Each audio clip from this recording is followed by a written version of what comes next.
আসসালামু আলাইকুম। আজকে আমরা আলোচনা করব পার্ট অফ স্পিচের সবচেয়ে গুরুত্বপূর্ণ যে অংশ সেটা হচ্ছে অ্যাডভার্ব নিয়ে। তো আমরা এর আগে ক্লাসে নাউন, প্রোনাউন, ভার্ব এবং অ্যাডজেক্টিভ নিয়ে বিস্তারিত আলোচনা করেছি।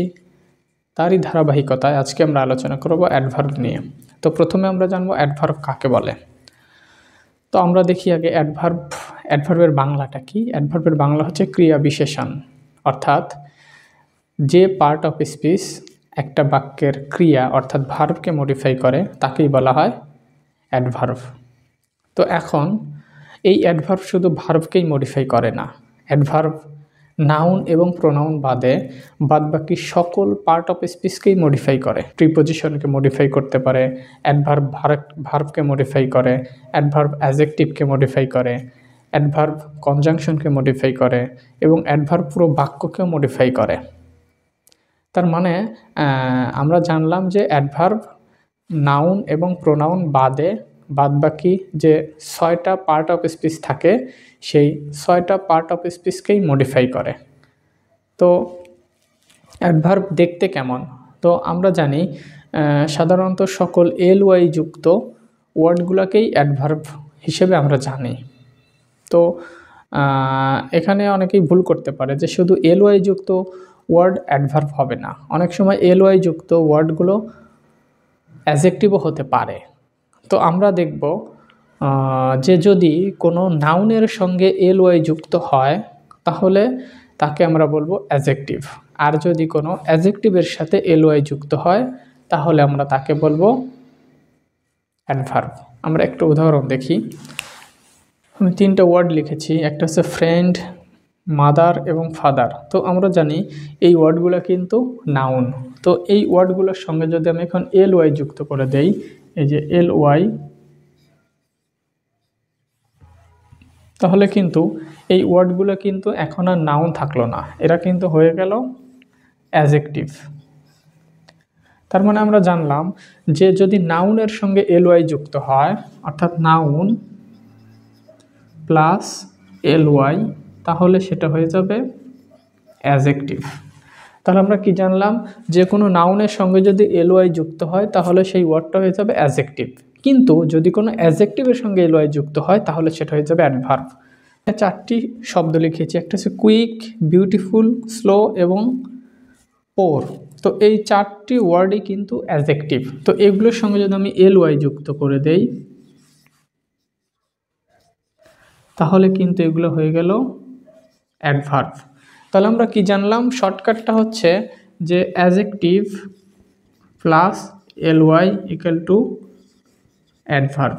তাহলে আমরা 2টা শর্টকাট নিয়ম শিখলাম। একটা হচ্ছে যদি কোনো নাউনের সঙ্গে এলওয়াই যুক্ত হয় তাহলে সেটা অ্যাডজেক্টিভ হয়ে যায়, আর যদি কোনো অ্যাডজেক্টিভের সঙ্গে এলওয়াই যুক্ত হয় তাহলে সেটা অ্যাডভার্ব হয়ে যায়।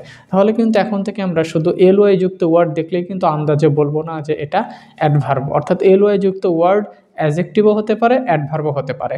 যদি নাউনের সঙ্গে এলওয়াই যুক্ত হয় তাহলে সেটা অ্যাডজেক্টিভ, আর যদি অ্যাডজেক্টিভের সঙ্গে এলওয়াই যুক্ত হয় তাহলে সেটা অ্যাডভার্ব। তো এলওয়াই যুক্ত ওয়ার্ড ছাড়াও কিছু অ্যাডভার্ব আছে, সেগুলো আমরা একটু দেখি। যেরকম now, then, perhaps, very, soon, fast, hard, still, quite, sometimes, always, only, even, never, yet, seldom, ago, often, too, well, just, already. অর্থাৎ এই অ্যাডভার্বগুলোর সঙ্গে কিন্তু এলওয়াই যুক্ত নেই, কিন্তু এগুলো অ্যাডভার্ব। আমাদের মুখস্থ করতে হবে বাক্যের মধ্যে যদি এই ওয়ার্ডগুলো আমরা পাই তাহলে কিন্তু এটা সবসময় অ্যাডভার্ব হবে। অর্থাৎ একটা বাক্যে অ্যাডভার্ব নাউন এবং প্রোনাউন বাদবাকি সকল পার্ট অফ স্পিচকেই মডিফাই করতে পারে। অর্থাৎ ভার্বকে মডিফাই করে, অ্যাডজেক্টিভকে মডিফাই করে, অ্যাডভার্ব নিজেকেই মডিফাই করে, প্রিপোজিশনকে মডিফাই করে, কনজাংশনকে মডিফাই করে এবং পুরো বাক্যকে মডিফাই করে। তো এই বিষয়টা আমরা উদাহরণের মাধ্যমে একটা একটা করে দেখব।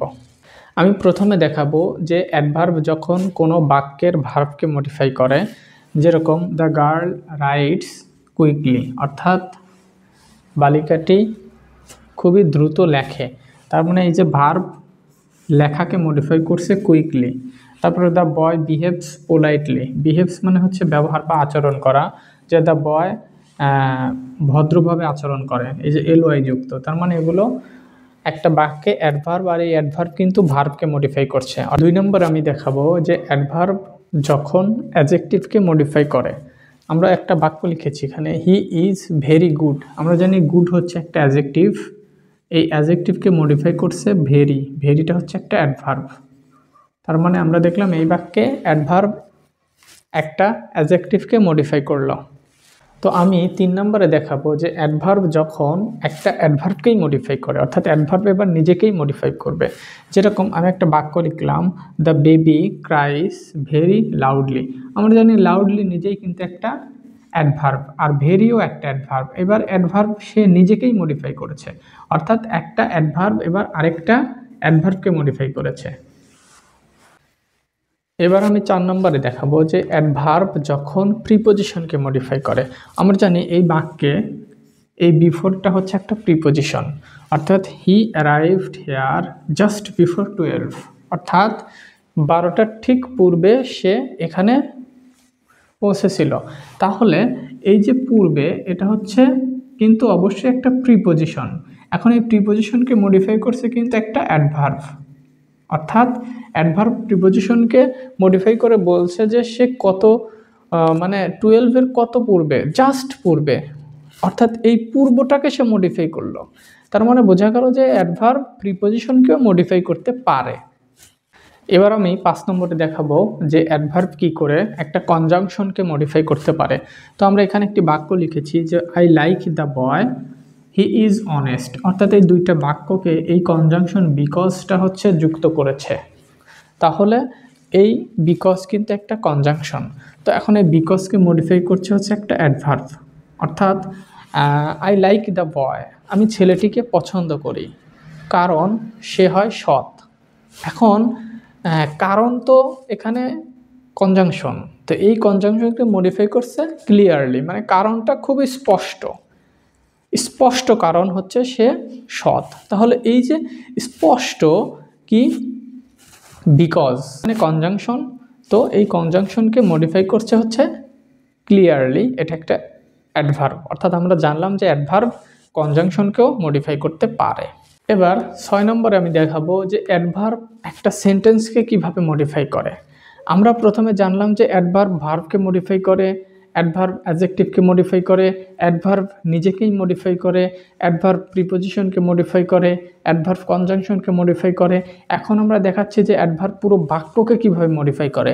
যেরকম হি ইজ এ গুড ম্যান, এটা একটা বাক্য, এই পুরো বাক্যকে মডিফাই করেছে এই রিয়েলি অ্যাডভার্বটি, অর্থাৎ এই রিয়েলিটা হচ্ছে এখানে অ্যাডভার্ব। এখানে বলছে যে he is a good man, সে একজন ভালো মানুষ। তাকে পুরো বাক্যটাকে আমি মডিফাই করলাম রিয়েলি, হ্যাঁ অবশ্যই হি ইজ এ গুড ম্যান। তার মানে পুরো বাক্যকে মডিফাই করছে রিয়েলিটা, এটা হচ্ছে একটা অ্যাডভার্ব। তার মানে আমরা দেখলাম যে অ্যাডভার্ব একটা বাক্যকেও মডিফাই করতে পারে। এখন আমি দেখাবো যে অ্যাডভার্বকে কত ভাগে ভাগ করা হয়। তো আমরা দেখব যে সাধারণত অ্যাডভার্বকে কয়েকটি ভাগে ভাগ করা হয়, যেমন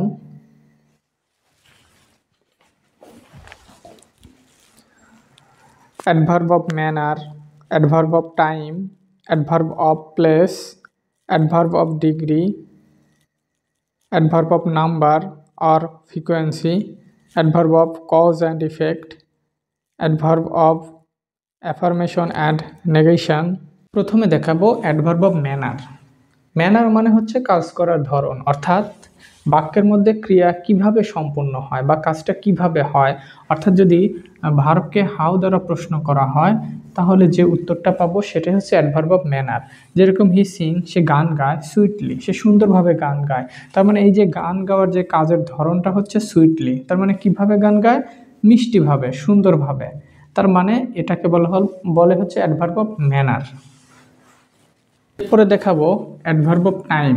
তো আমরা জানি অ্যাডভার্ব অফ টাইম মানে হচ্ছে আসলে সময়, অর্থাৎ একটা বাক্যের ক্রিয়া কোন সময়ে সংগঠিত হয় সেই সময়টাকেই বলা হয় অ্যাডভার্ব অফ টাইম। অর্থাৎ ভার্বকে যদি আমরা হোয়েন দ্বারা প্রশ্ন করি তাহলে যে উত্তর পাবো সেটাই হচ্ছে অ্যাডভার্ব অফ টাইম। যেরকম হি গোজ টু স্কুল, সে স্কুলে যায় ডেইলি, মানে প্রতিদিন। কখন যায়, কোন সময় যায়, প্রতিদিন যায়। তাহলে হোয়েন দ্বারা প্রশ্ন করলে আমরা পাচ্ছি হচ্ছে অ্যাডভার্ব অফ টাইম, অর্থাৎ এই ডেইলিটা হচ্ছে এখানে অ্যাডভার্ব, এটা হচ্ছে অ্যাডভার্ব অফ টাইম। তারপরে আমরা দেখব অ্যাডভার্ব অফ প্লেস, অর্থাৎ অ্যাডভার্ব অফ প্লেস বলতে ক্রিয়া সংগঠিত হওয়ার স্থানকে বোঝায়, অর্থাৎ কোন স্থানে ক্রিয়াটা সংগঠিত হয় সেই স্থানকে বা জায়গাকে আসলে অ্যাডভার্ব অফ প্লেস বলা হয়। যেরকম হি লিভস ইন ঢাকা, অর্থাৎ সে ঢাকায় বসবাস করে। এখন এটাকে আমরা যদি হোয়ার দ্বারা প্রশ্ন করি তাহলে উত্তর পাবো, অর্থাৎ ক্রিয়াকে যদি আমরা হোয়ার দ্বারা প্রশ্ন করি, অর্থাৎ কোথায়, হোয়ার দ্বারা প্রশ্ন করি, তাহলে যে উত্তরটা পাবো সেটা হচ্ছে অ্যাডভার্ব অফ প্লেস। যেরকম এই বাক্যে ঢাকা একটা প্লেস, সে বসবাস করে কোথায়, ঢাকায়, তাহলে এই ঢাকাটা হচ্ছে এখানে অ্যাডভার্ব অফ প্লেস। এখন দেখব adverb of degree or quantity, অর্থাৎ এটা হচ্ছে কতটা মাত্রা বা কতটুকু পরিমাণ বোঝায়। তাহলে আমরা যদি বলি হি হ্যাজ এনাফ মানি, তার যথেষ্ট টাকা পয়সা আছে, তাহলে যে এনাফ বলতে কিন্তু একটা মাত্রা বা একটা পরিমাণকে বোঝাচ্ছে। এটাকে আমরা প্রশ্ন করব হচ্ছে হাউ মাস দিয়ে, অর্থাৎ কোনো ভার্বকে যদি হাউ মাস দিয়ে প্রশ্ন করা হয় তাহলে যে উত্তরটা পাবো সেটাই হচ্ছে অ্যাডভার্ব অফ ডিগ্রি অথবা কোয়ান্টিটি। যেরকম হি হ্যাজ মানি, তার টাকা আছে, কতটুকু টাকা আছে, তার টাকার মাত্রা কতটুকু, টাকার পরিমাণ কতটুকু, সেটা হচ্ছে এই এনাফ দিয়ে বোঝা যাচ্ছে। এই জন্য এই এনাফটা কিন্তু অর্থাৎ অ্যাডভার্ব অফ নাম্বার অথবা ফ্রিকোয়েন্সি, অর্থাৎ ক্রিয়াটা কতবারে বা কতক্ষণে সম্পূর্ণ হয়েছে এরকম বোঝাতে যে অ্যাডভার্বটা ব্যবহৃত হয় সেই অ্যাডভার্বকে বলা হয় adverb of number or frequency. এরকম he comes to meet me, সে এখানে আমার সঙ্গে সাক্ষাৎ করতে আসে এগিন অ্যান্ড এগিন, মানে কি বারে বারে, তার মানে নাম্বার কতবারে বা কতক্ষণে কিন্তু কাজটা সম্পূর্ণ হচ্ছে, এই জন্য এটাকে বলবো আমরা adverb of number or frequency. এখন আমরা দেখব adverb of cause and effect, অর্থাৎ কোনো অ্যাডভার্ব অর্থাৎ কারণ এবং ফলাফল বোঝাবে। কোনো অ্যাডভার্ব দ্বারা কারণ এবং ফলাফল বোঝালে তাকেই বলবো আমরা হচ্ছে adverb of cause and effect.